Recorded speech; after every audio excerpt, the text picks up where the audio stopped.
Guerras.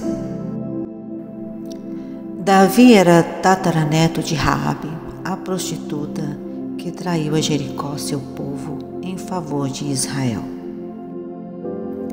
Derramou muito sangue na terra pela sua espada nas guerras contra seus inimigos. 1 Crônicas 22:8. Porém a mim a palavra do Senhor veio dizendo: Tu derramaste sangue em abundância e fizestes grandes guerras. Não edificarás casa ao meu nome, porquanto muito sangue tens derramado na terra perante a minha face. 1 Crônicas 28:3. Porém Deus me disse: Não edificarás casa ao meu nome, porque és homem de guerra e derramaste muito sangue. A Bíblia relata que Deus guerreou pessoalmente contra os egípcios. Deus trouxe contra eles uma série de pragas devastadoras e, por fim, eliminou o rei do Egito e seus exércitos no Mar Vermelho. Salmo 136, versos 15. Mas derribou a Faraó com seu exército no Mar Vermelho, porque a sua benignidade é para sempre. Deus era um poderoso guerreiro em favor do seu povo. Êxodo 15, 3-4. O Senhor é varão de guerra, o Senhor é o seu nome. Lançou no mar os carros de Faraó e o seu exército, e os seus escolhidos príncipes afogaram-se no Mar Vermelho. O fato de Deus guerrear contra os egípcios mostra que ele não se opõe a todo tipo de guerra. Em algumas situações, ele autorizou seu povo Israel a travar guerras. Por exemplo, ele ordenou que os israelitas guerreassem contra os cananeus, que eram extremamente perversos. Deuteronômio 9:5. Não é por causa da tua justiça, nem pela retidão do teu coração, que entras a possuir a sua terra, mas pela impiedade destas nações, o Senhor teu Deus as lança fora, de diante de ti, e para confirmar a palavra que o Senhor teu Deus jurou a teus pais, Abraão, Isaque e Jacó. Deuteronômio 20, 17-18. Antes destruí-las-ás totalmente, aos heteus, aos amorreus e aos cananeus, e aos fariseus e aos heveus e aos jebuseus, como te ordenou o Senhor teu Deus, para que vos não ensine a fazer conforme a todas as suas abominações que fizeram a seus deuses, e pequeis contra o Senhor vosso Deus. Deus mandou também a Davi, o rei de Israel, guerrear contra os opressivos filisteus. Deus até mesmo deu a Davi uma estratégia de guerra que garantiria a sua vitória. 2 Samuel 15, 17-25. Ouvindo, pois, os filisteus que haviam ungido a Davi rei sobre Israel, todos os filisteus subiram em busca de Davi, o que, ouvindo Davi, desceu à fortaleza. E os filisteus vieram e se estenderam pelo vale de Refaim. E Davi consultou ao Senhor, dizendo: Subirei contra os filisteus, entregarmos-as nas minhas mãos? E disse o Senhor a Davi: Sobe, porque certamente entregarei os filisteus nas tuas mãos. Então veio Davi a Baal, Perazim, e feriu-os ali Davi, e disse: Rompeu o Senhor a meus inimigos diante de mim, como quem rompe as águas. Por isso chamou o nome daquele lugar Baal Perazim. E deixaram ali os seus ídolos, e Davi e os seus homens os tomaram. E os filisteus tornaram a subir e se estenderam pelo vale de Refraim. E Davi consultou ao Senhor, o qual disse: Não subirás, mas rodeia por detrás deles, e virás a eles por defronte das amoreiras. E há de ser que, ouvindo tu um estrondo de marchas pelas copas das amoreiras, então te apressarás, porque o Senhor saiu então de diante de ti a ferir o arraial dos filisteus.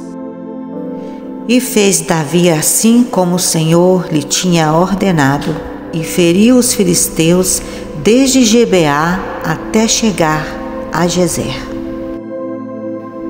Dependendo da maldade e da opressão que ameaçam os israelitas, Deus autorizava a guerra para proteger seu povo e preservar a adoração verdadeira. Mas observe 3 pontos importantes sobre essas guerras ordenadas por Deus. Primeiro ponto: apenas Deus determinava quem participaria da guerra. Em certa ocasião, Deus disse aos israelitas: Vocês não terão de lutar nesta batalha, porque o próprio Deus guerrearia em favor deles. E Deus fez isso muitas vezes, como no caso mencionado no início desse artigo. Em outros casos, Deus ordenou que seu povo, no Israel antigo, travasse guerras que ele aprovava, isto é, guerras que envolviam conquistar e defender a terra prometida. 2 Crônicas 20:17. Nesta peleja não tereis que pelejar. Parai, estai em pé, e vede a salvação do Senhor para convosco, ó Judá e Jerusalém. Não temais, nem vos assusteis. Amanhã saí-lhes ao encontro, porque o Senhor será convosco. Deuteronômio 7, 1-2. Quando o Senhor teu Deus te tiver introduzido na terra, a qual vais a possuir, e tiver lançado fora muitas gentes de diante de ti, os heteus, os gigazeus, os amorreus e os cananeus, e os fariseus, e os heveus e os jezubeus, 7 gentes mais numerosas e mais poderosas do que tu. E o Senhor teu Deus as tiver dado diante de ti para as ferir, totalmente as destruirás. Não farás com elas conserto, nem terás piedade delas. Josué 10:40. Assim feriu Josué toda aquela terra, as montanhas, o sul, as campinas e as descidas das águas, e a todos os reis. Nada deixou de resto, mas tudo o que tinha fôlego destruiu, como ordenara o Senhor Deus de Israel. Segundo ponto: Deus determinava quando uma guerra aconteceria. Os servos de Deus deviam esperar pacientemente o tempo determinado por Deus para lutar contra a opressão e a maldade em volta deles. Até que esse tempo chegasse, não deviam decidir por conta própria começar uma guerra. Quando faziam isso, eles perdiam a aprovação de Deus.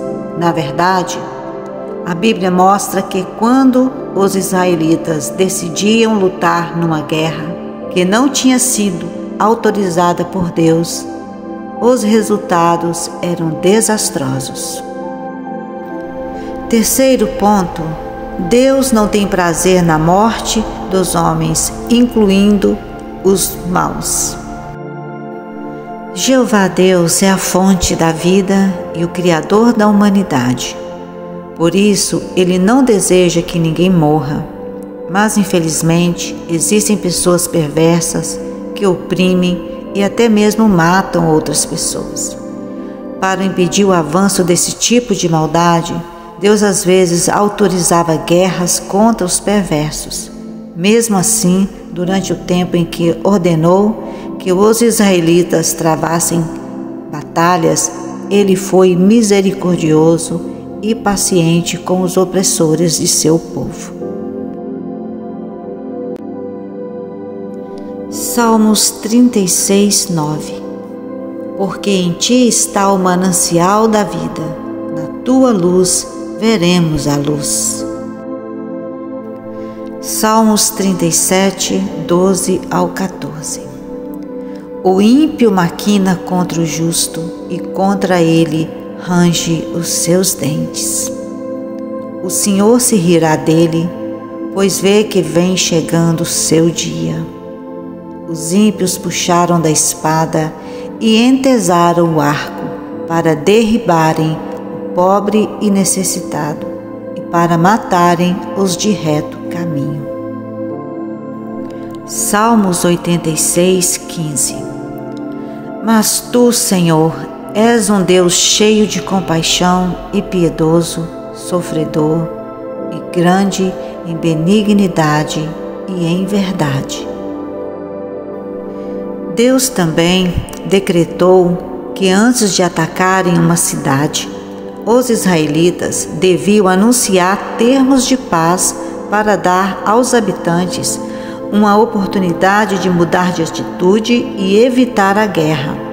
Dessa forma, Deus mostrou que não tem prazer na morte de quem é mau, mas sim em que a pessoa má mude no seu caminho e continuar viva. Ezequiel 13, 11 ao 16. Dize-lhes: vivo eu, diz o Senhor Jeová, que não tenho prazer na morte do ímpio, mas em que o ímpio se converta do seu caminho e viva. Convertei-vos, convertei-vos dos vossos maus caminhos, pois por que razão morrereis, ó casa de Israel? Tu, pois, filho do homem, dize aos filhos do teu povo: a justiça do justo não o fará escapar no dia da sua prevaricação, e quanto à impiedade do ímpio, não cairá por ela no dia em que se converter da sua impiedade.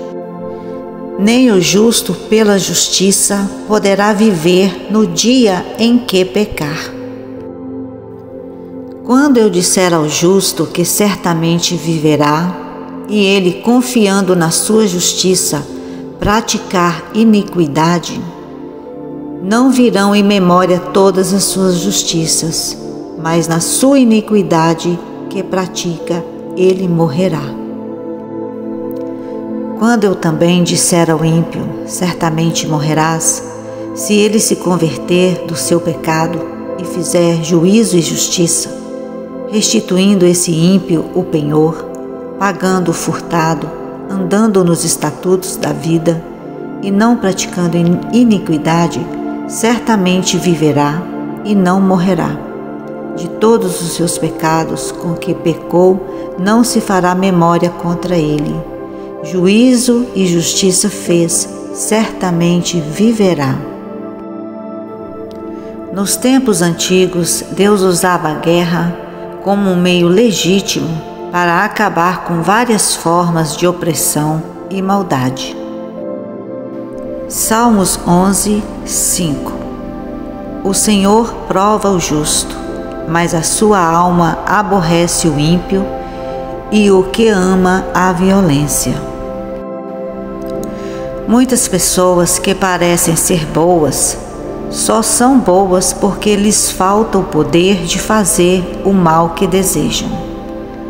Você se recorda de sua infância, de quando um de seus pais lhe dizia que você não podia fazer uma determinada coisa. Lembra? Naquela hora, você talvez tenha pensado ou dito para si mesmo: espera só até eu crescer, porque então eu vou. Durante muitos anos, Davi quase não teve poder. Ele ficava nos campos, guardando o pequeno rebanho de ovelhas de sua família. Quando Samuel entrou em cena para ungir o futuro rei de Israel dentre os filhos de Jessé, Davi sequer foi considerado como uma possibilidade. Foi preciso dizer à sua família que fossem buscá-lo no campo. Houve tempos em que ele exerceu certo poder e autoridade no governo de Saul, mas logo se tornou fugitivo e seu poder oficial foi-lhe tirado. Até mesmo sua esposa lhe foi tirado. Então, anos depois, Saul está morto e Davi reina em seu lugar em Israel. Nos capítulos de 2 Samuel 8 a 10, encontramos Davi em sua melhor forma. Ele usa o poder que lhe foi dado por Deus para fazer a sua vontade. Já no próximo capítulo 11 de 2 Samuel, ele tropeça atingindo o ponto mais baixo de sua vida espiritual.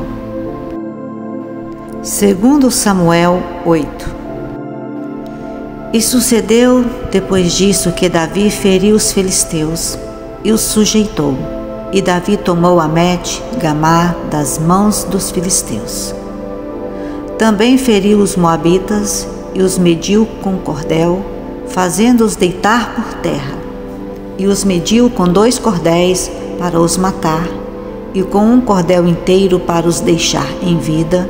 Ficaram assim os moabitas por servos de Davi, trazendo presentes.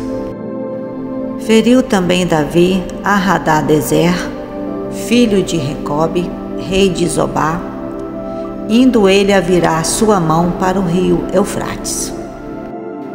E tomou-lhe Davi 1.600 cavaleiros e 20.000 homens de pé.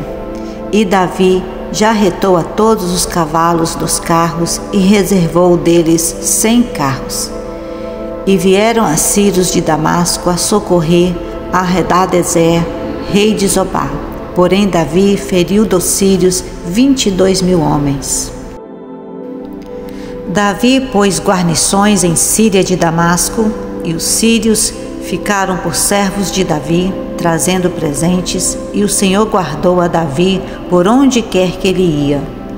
E Davi tomou os escudos de ouro que havia com os servos de Hadadezer e os trouxe a Jerusalém.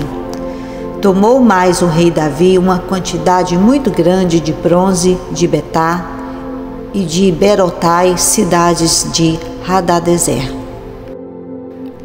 Ouvindo Toi, rei de Amate, que Davi ferira a todo o exército de Hadadezer, mandou Toi seu filho Jorão ao rei Davi para lhe perguntar como estava e para lhe dar os parabéns por haver pelejado contra Hadadezer e por o haver ferido, porque Hadadezer de contínuo fazia guerra a Toi, e na sua mão trazia vasos de prata e vasos de ouro e vasos de bronze, os quais o rei Davi consagrou ao Senhor, juntamente com a prata e ouro que havia consagrado de todas as nações que sujeitara.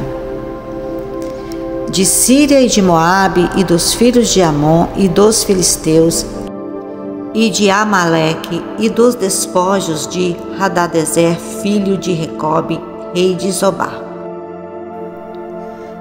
Também Davi ganhou nome, voltando ele de ferir os sírios no Vale do Sal, a saber, a 18.000. E pôs guarnições em Edom, em todo o Edom pôs guarnições, e todos os edomeus ficaram por servos de Davi, e o Senhor ajudava a Davi por onde quer que ia.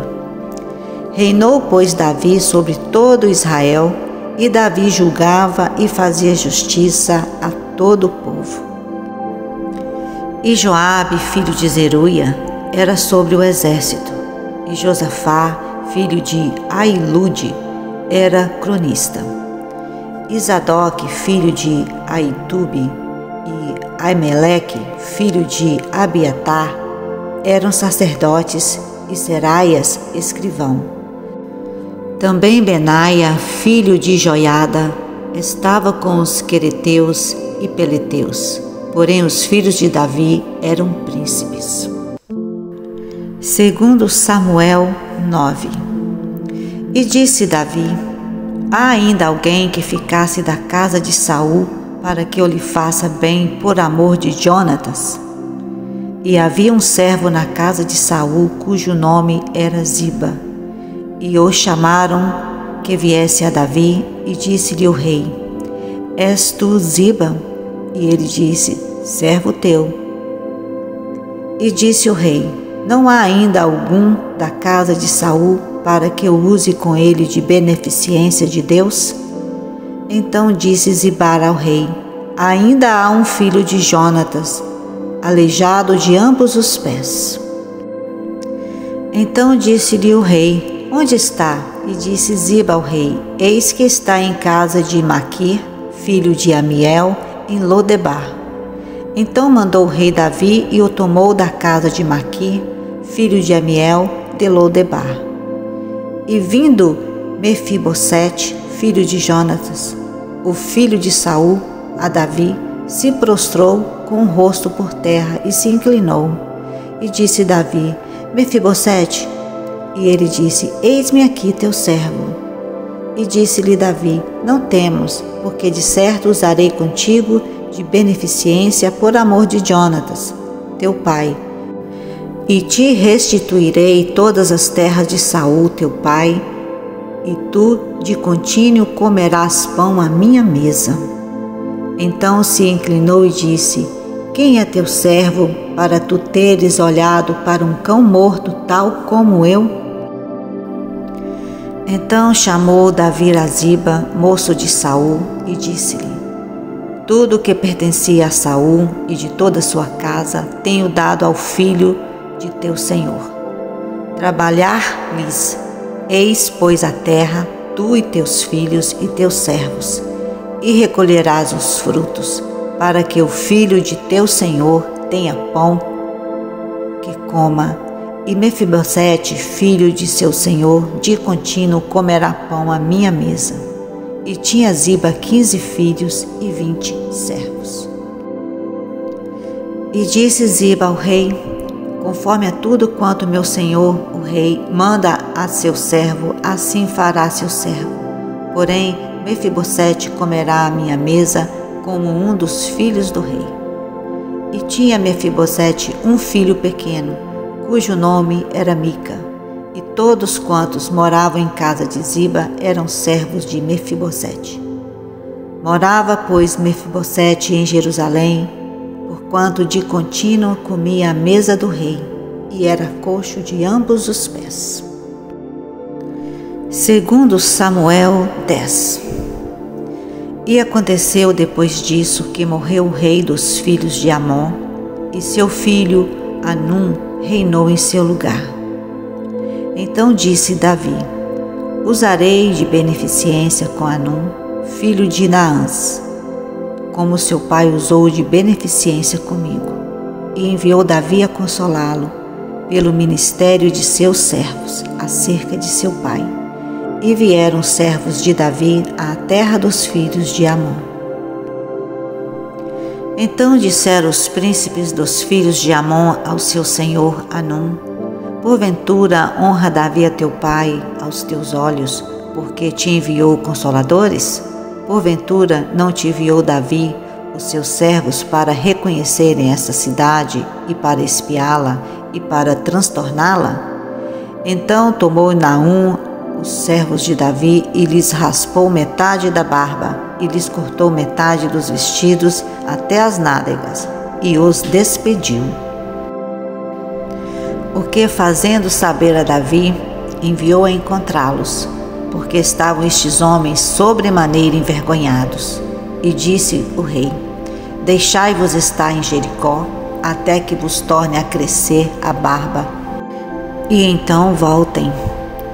Vendo, pois, os filhos de Amon que se tinham feito abomináveis para Davi, enviaram os filhos de Amon e alugaram dos sírios de Bet-Recobe e dos sírios de Zobá 20.000 homens de pé, e do rei de Maaca 1.000 homens, e dos homens de Tobi 12.000 homens. O que, ouvindo Davi, enviou a Joabe e a todo o exército dos valentes. E saíram os filhos de Amon e ordenaram a batalha à entrada da porta. Mas os sírios de Zobai e Recobe e os homens de Tobi e Maaca estavam à parte no campo. Vendo, pois, Joabe que estava preparado contra ele à frente da batalha, por diante e por trás, escolheu dentre todos os escolhidos de Israel e formou-os em linha contra os sírios. E o resto do povo entregou na mão de Abissai, seu irmão, o qual formou em linha contra os filhos de Amon. E disse: se os sírios forem mais fortes do que eu, tu me virás em socorro. E se os filhos de Amon forem mais fortes que tu, irei a socorrer-te a ti. Esforça-te, pois, e esforcemo-nos pelo nosso povo e pela cidade do nosso Deus, e faça o Senhor então o que bem parecer aos seus olhos. Então se achegou Moabe e o povo que estava com ele à peleja contra os sírios, e fugiram de diante dele. E vendo os filhos de Amon que os sírios fugiram, também eles fugiram de diante de Abissai, e entraram na cidade. E voltou Joabe dos filhos de Amon e veio para Jerusalém. Vendo, pois, os sírios que tinham sido feridos diante de Israel, tornaram a refazer-se. E enviou Hadadezer e fez sair os sírios que estavam da outra banda do rio. E vieram a Elão e Sobaque, chefe do exército de Hadadezer, marchava diante deles. Do que informado Davi, ajuntou a todo Israel e passou o Jordão, e veio a Elã, e os sírios se puseram em ordem contra Davi e pelejaram contra ele. Porém os sírios fugiram de diante de Israel, e Davi feriu dentre os sírios os homens de 700 carros e 40.000 homens de cavalo, também ao mesmo Sobaque, general do exército, feriu e morreu ali. Vendo, pois, todos os reis, servos de Hadadezer, que haviam ficado mal diante de Israel, fizeram paz com Israel e o serviram, e temeram os sírios de socorrer mais os filhos de Amon. Segundo Samuel 11, o pior de Davi. E aconteceu que, tendo decorrido um ano, no tempo em que os reis saem, enviou Davi a Joabe e os seus servos com ele e todo Israel, para que destruíssem os filhos de Amon e cercassem a Rabá. Porém Davi ficou em Jerusalém. E aconteceu a hora da tarde que Davi se levantou do seu leito e andava passeando no terraço da casa real, e viu do terraço a uma mulher que se banhava, e era esta mulher muito formosa à vista. E enviou Davi e perguntou por aquela mulher, e disseram: porventura não é esta Batseba, filha de Eliã, mulher de Urias, o heteu? Então Davi enviou mensageiros e a mandou trazer. E entrando ela a ele, se deitou com ela, e já ela se tinha purificado da sua imundície. Então voltou ela para sua casa. E a mulher concebeu, e enviou, e fê-lo saber a Davi, e disse: pejada estou. Então enviou Davi a Joabe, dizendo: envia-me Urias o heteu. E Joabe enviou Urias a Davi. Vindo, pois, Urias a ele, perguntou Davi como ficava Joabe, e como ficava o povo, e como ia a guerra. Depois disse Davi a Urias: desce à tua casa e lava os teus pés. E saindo Urias da casa real, logo saiu atrás dele iguaria do rei. Porém Urias se deitou à porta da casa real, com todos os servos do seu senhor, e não desceu à sua casa. E o fizeram saber a Davi, dizendo: Urias não desceu à sua casa. Então disse Davi a Urias: não vens tu de uma jornada? por que não desceste à tua casa? E disse Urias a Davi: a arca e Israel e Judá ficam em tendas, e Joabe, meu senhor, e os servos do meu senhor estão acampados no campo. E hei de eu entrar na minha casa para comer e beber e para me deitar com minha mulher? Pela tua vida e pela vida da tua alma não farei tal coisa. Então disse Davi a Urias: fica cá ainda hoje e amanhã te despedirei. Urias, pois, ficou em Jerusalém aquele dia e o seguinte. E Davi o convidou e comeu e bebeu diante dele e o embebedou. E à tarde saiu a deitar-se na sua cama como os servos de seu senhor. Porém, não desceu à sua casa. E sucedeu que pela manhã Davi escreveu uma carta a Joabe e mandou-lhe por mão de Urias. Escreveu na carta dizendo: ponde a Urias na frente da maior força da peleja e retirai-vos de detrás dele para que seja ferido e morra. Aconteceu, pois, que tendo Joabe observado bem a cidade, pôs a Urias no lugar onde sabia que havia homens valentes. E saindo os homens da cidade e pelejando com Joabe, caíram alguns do povo, dos servos de Davi.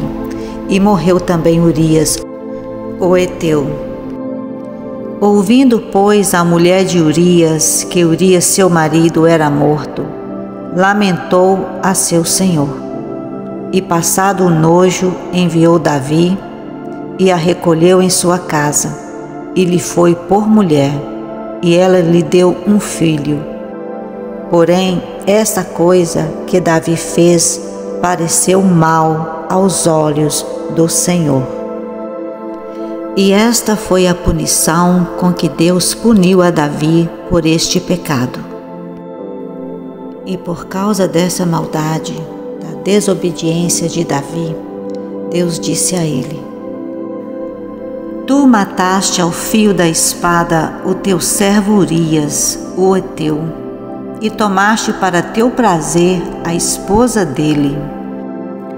Sim, tu mesmo o mataste por meio das armas dos amonitas e ficaste com a mulher dele. Portanto, agora a espada jamais se apartará da tua casa, porquanto desobedeceste a minha palavra e tomaste a mulher de Urias, o heteu, para que ela se tornasse tua mulher.